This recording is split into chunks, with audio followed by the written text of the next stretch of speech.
নমস্কার, আমি রূপা। আমার চ্যানেলের নাম রূপার রান্নাঘর। আজকের আমি বানাবো বাসন্তী পোলাও। তাহলে চলুন শুরু করা যাক।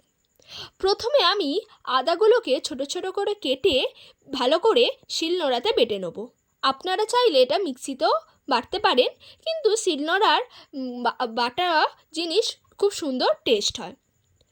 তারপর আমি চালটা কিছুক্ষণ এই চালটা আমি ভিজিয়ে রেখেছিলাম। তারপরে চালটা আমি একটা পাত্রে নিয়ে নেব।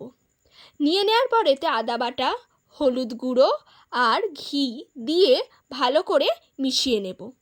মিশিয়ে নেওয়ার পর একটু গোলমরিচের গুঁড়ো দিয়ে দেবো।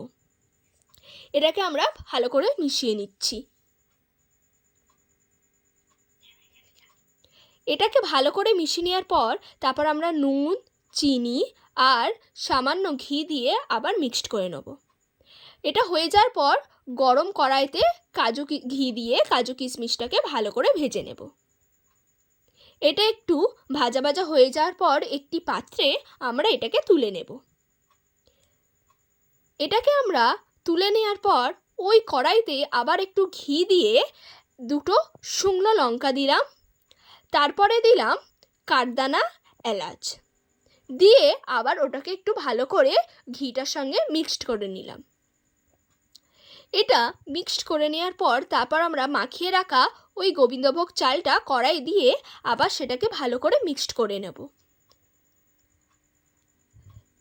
এটাকে ভালো করে মিক্সড করে নেওয়ার পর আমরা যে পাত্রে মেপে চাল দিয়েছিলাম সেই পাত্র মেপেই আমাদের জল দিতে হবে। এটা মনে রাখতে হবে, আপনারা যদি 2 বাটি চাল নেন তাহলে 4 বাটি জল দিতে হবে।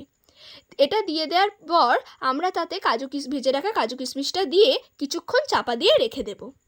কিছুক্ষণ চাপা দিয়ে রেখে দেওয়ার পর দেখুন আমাদের একদম তৈরি হয়ে গেছে ঝরঝরে বাসন্তী পোলাও।